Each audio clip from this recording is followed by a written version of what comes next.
Voter তালিকা থেকে বেছে বেছে হিন্দুদের নাম বাদ দেওয়ার অভিযোগ তুলছেন সুকান্ত মজুমদার। উনি যেই রাজনৈতিক দল থেকে আসেন, ওনাদের রাজনৈতিক অভিভাবকরা এই রকমের পদ্ধতি অবলম্বন করেন, তাই ওনারা এই পদ্ধতি অবলম্বন সম্বন্ধে অনেক অবগত, তাই এরকম কথাগুলো বলছেন।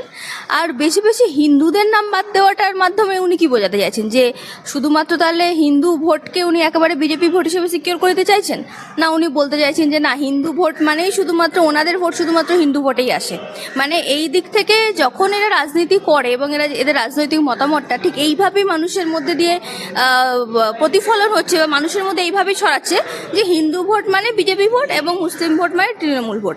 তাহলে এরকম করে এরা কি করছে, এরা ভোট জিনিসটাকে এতটা মানে ভোট, আমাদের পশ্চিম ভোট হচ্ছে গণতন্ত্রের একটা উৎসব ছিল, সেই গণতন্ত্রের উৎসবকে এরা এমনভাবে কলঙ্কিত করে দিয়েছে যে মানুষের মনের মধ্যে একটা ধারণা হয়ে গেছে যে এই ব্যক্তিটা ধর্ম হিন্দু মানে এই ব্যক্তিটা বিজেপিতে ভোটদান করে, এই ব্যক্তিটা ধর্ম মুসলমান মানে এই ব্যক্তিটা তৃণমূলে ভোটদান করে। এরা আজকে আমাদের সমাজটাকে এই জায়গায় নিয়ে এসে দাঁড়িয়েছে, পশ্চিমবঙ্গের গণতন্ত্রটাকে আজকে এই জায়গাটা নিয়ে চলে এসছে এরা, যে মানুষের ধর্ম দেখবে, মানুষ ধর্ম দেখবে আর সেখান থেকে মানুষের রাজনৈতিক প্রেফারেন্সেসগুলো বা রাজনৈতিক চিন্তাভাবনা সেখান থেকে প্রকাশ হবে। কিন্তু বিষয়টা সেটা না, আমাদের রাজনৈতিক চিন্তাধারার আমাদের ধর্মের সাথে কোনো সম্পর্ক থাকে না। এনারা বলতে চাইছে হিন্দু, এনারা মানুষকে এখন এইভাবে উত্তেজিত করতে চাইছে যে হিন্দুদের নাম ভোটার তালিকা থেকে বাদ দেওয়া হচ্ছে, মানে হিন্দুদের নাম বাদ দেওয়া হচ্ছে মানে কি, পশ্চিমবঙ্গে মুসলমানদেরকে নিয়ে আসা হচ্ছে, পশ্চিমবঙ্গে মুসলমানদের পছন্দের শাসককে নিয়ে আসা হচ্ছে এবং তার ফলে পশ্চিমবঙ্গে মুসলমান রাজত্ব নিয়ে আসা হচ্ছে। মানে এনারা আস্তে আস্তে জিনিসগুলোকে এইভাবে সাজিয়ে সাজিয়ে মানুষের মনের মধ্যে এই রকমের চিন্তাধারাগুলোকে আস্তে আস্তে মানুষের মনের মধ্যে গেঁথে দিচ্ছে বা মানুষের মস্তিষ্কে প্রবেশ করিয়ে দিচ্ছে। এবং যেটা আমি বলি যে সোশ্যাল মিডিয়া আজকালকার যুগে পয়জন পুশিং ইঞ্জেকশনের মতো কাজ করে, যে বিষ সোশ্যাল মিডিয়ার মাধ্যমে খুব দ্রুত ছড়ায় এবং সেই বিষ ছড়াতে সুকান্ত মজুমদার এবং এনার রাজনৈতিক দলের অন্যান্য নেতারা অত্যন্ত অভ্যস্ত এবং বা অত্যন্ত এক্সপার্ট বলতে পারি আমি এই বিষয়ে। তাহলে আমাদের এই যে ধর্মের সাথে যে রাজনৈতিক মতামতের যে লিঙ্ক বা যে কানেকশনটা, যেটা আমাদের পশ্চিমবঙ্গে কোনো জায়গায় গিয়ে আজ থেকে 10-12 বছর আগে কোনো জায়গায় ছিল না, সেটাকে এনারা খুব আস্তে আস্তে প্রকট করতে করতে এমন একটা গাঢ় জায়গায় গিয়ে পৌঁছে দিয়েছে যেখানে গিয়ে মানুষের মনের মধ্যে একটা থিওরি মানুষ ভেবেই নিয়েছে বা একটা থিওরি মানুষ অ্যাকসেপ্ট করে নিয়েছে সোসাইটিতে, যে একটা মানুষের ধর্ম বিচার করে দেবে যে সেই মানুষের রাজনৈতিক মতামত কী হতে পারে, যেটা আদতে গিয়ে ভারতবর্ষে গণতন্ত্র কোথাও জায়গা পায় না, যেটা আদতে গিয়ে পশ্চিমবঙ্গের গণতন্ত্র কোথাও জায়গা পায় না। একদিকে অসীম সরকার বলছেন যে হিন্দু জিহাদিদের নাকি এনকাউন্টার করে মারা হবে, অন্যদিকে দিলীপ ঘোষ কাটোয়ায় মেলাতে গিয়ে একটা দা কিনে বলছেন যে সব কাজ হয়ে যাবে এক দা দিয়ে। এই মন্তব্য করে তিনি কি বোঝাতে চাইছেন? আসলে উনি দাঙ্গা প্রেমী একজন নেতা, বরাবরই ওনার কথাবার্তার মাধ্যমে ওনার বক্তব্যের মাধ্যমে দাঙ্গার প্রতি ওনার যে ভালোবাসা বা দাঙ্গার মাধ্যমে ওনাদের যে রাজনৈতিক যে লাভটা হয় সেটা ওনার বক্তব্যের মাধ্যমে আমরা এর আগেও দেখতে পেয়েছি এবং উনি বরাবরই পশ্চিমবঙ্গে এই রকমের বক্তব্য দিয়ে এসে উনি অভ্যস্ত এবং তারপরে উনি সেই জায়গায় মানে ওনার জায়গাটা পশ্চিমবঙ্গে মানে ওনাকে দল থেকে এখন বর্তমানে ওনার দল থেকে কাজটা এটা দেওয়া হয়েছে যে এরকম উস্কানিমূলক বক্তব্য রাখতে হবে, কারণ দল থেকে তো তৃণমূল থেকে বিতাড়িত হয়ে যারা এসছেন বা তৃণমূল ছেড়ে যারা এসছেন তাদেরকে দল থেকে আসল জায়গায় বসিয়ে দেওয়া হয়েছে।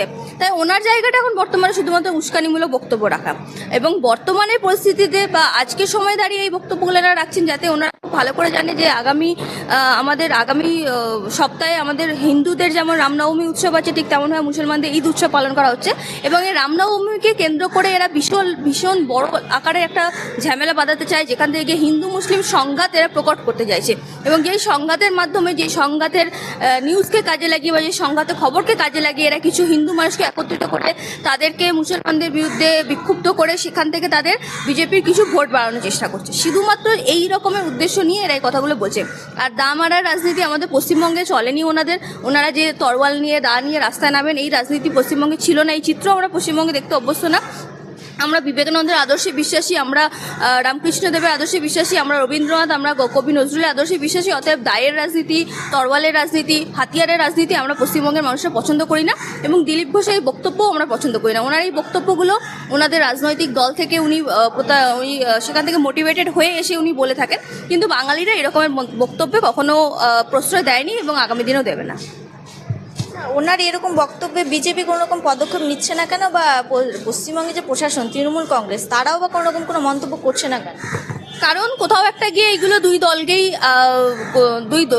কারণ কোথাও একটা গিয়ে এই বক্তব্যগুলো দুই দলকে লাভবান করছে, একদিক থেকে শাসক দলকেও লাভবান করছে, একদিক থেকে প্রধান বিরোধী দলকে লাভবান করছে। কারণ আমরা আগামী দিনে যদি দেখি বা আমাদের পশ্চিমবঙ্গে গত শেষ বিধানসভা নির্বাচনের পর থেকে যদি আমরা দেখি, ওনারা মানুষের মধ্যে যেই কনসেপ্টটা নিয়ে আসার চেষ্টা করছে সেটা হলো মানুষ আমাদের পশ্চিমবঙ্গে হিন্দুরা ভোট দেয় বিজেপিতে, মুসলমানরা ভোট দেয় তৃণমূলে। এই যে জায়গাটা ওনারা প্রকট করে দিচ্ছে, সেখানে গিয়ে লাভবান দুটি দলই হচ্ছে। এবং ওনার এই বক্তব্যে ওনার দল কোনো স্টেপ নিচ্ছে না, তার একমাত্র কারণ এটা হতে পারে কারণ ওনার ওরা আগামী নির্বাচনকে কেন্দ্র করে বলুন বা আগামী যে কোনো রকমের ওনাদের নির্বাচনের ইস্যুই সবসময় এটা থাকে, সেটা হলো ভড়কাও মন্তব্য বা মানুষকে ভড়কানো একটা মন্তব্য এমনভাবে নিয়ে আসা দরকার যেখানে মানুষের মতামত পাল্টে যেতে পারে। এবং আমাদের পশ্চিমবঙ্গে বরাবরই ওনারা একটা ভিকটিম কার্ড প্লে করছেন, যে ভিকটিম কার্ডের মাধ্যমে ওনারা হিন্দুদেরকে বোঝাতে চাইছেন যে হিন্দুরা পশ্চিমবঙ্গে অত্যন্ত সংকটে আছে এবং যেখান থেকে গিয়ে ওনারা হিন্দুদেরকে মুসলমানদের বিরুদ্ধে বিক্ষুব্ধ করতে চান। কিন্তু আদৌ থেকে পশ্চিমবঙ্গের চিত্রটাকে এনারা পাল্টে দিতে চাইছেন, পশ্চিমবঙ্গের আসল চিত্রকে এনারা বিকৃত করে সময়ের সামনে তুলে ধরছেন, যাতে গিয়ে পশ্চিমবঙ্গের সংহিতিটা নষ্ট হয় এবং এনারা নিজেদের রাজনৈতিক ক্ষমতা লাভ করতে পারে। লন্ডন সফরে গিয়ে মুখ্যমন্ত্রী বক্তব্য রাখছেন এবং তিনি বলছেন যে সর্বত্র বেকারত্ব বাড়লেও বাংলায় নাকি 46% কমেছে। তো প্রশ্ন হচ্ছে যে যদি এমনটাই হয়ে থাকে তাহলে সারা দেশের মধ্যে বাংলায় সবথেকে বেশি পরিযায়ী শ্রমিক আছে এবং বিশেষ করে মুর্শিদাবাদ থেকে পরিযায়ী শ্রমিক বেশি পরিমাণে যায়, তাহলে এই পরিসংখ্যাটা কীভাবে শুধু? দেখুন, চোখ বন্ধ করে নিলে তো আর পৃথিবী অন্ধকার হয়ে যায় না। উনি নিজে চোখ বন্ধ করে এরকমের মন্তব্যগুলো করছেন এবং উনি ভাবছেন আমি চোখ বন্ধ করে নিয়েছি, আমি দেখতে পাচ্ছি না, মানে কেউ দেখতে পাচ্ছে না। কিন্তু পশ্চিমবঙ্গের বর্তমান পরিস্থিতি তো সেই জায়গায় নেই। বেকারত্বের হার কোথায় আছে সেটা আমরা সকলে জানি। আমরা শিক্ষিত যুব সমাজ আজকে পশ্চিমবঙ্গে কোথায় এসে দাঁড়িয়েছে, সেটা অত্যন্ত ভয়ঙ্কর একটা পরিস্থিতিতে এসে দাঁড়িয়েছে। পশ্চিমবঙ্গের যে শিক্ষিত যুব সমাজের যে ভবিষ্যৎ তা অন্ধকারে ডুবে গেছে এবং ভারতবর্ষের তথা পশ্চিমবঙ্গের যে যুবকদের যেই আগামী প্রজন্ম তা কীভাবে তাদেরকে সেই জায়গায় নিয়ে আসা যাবে তার সম্বন্ধে ওনারও কোনো আইডিয়া নেই এবং ভারতবর্ষের প্রধানমন্ত্রীর কোনো আইডিয়া নেই।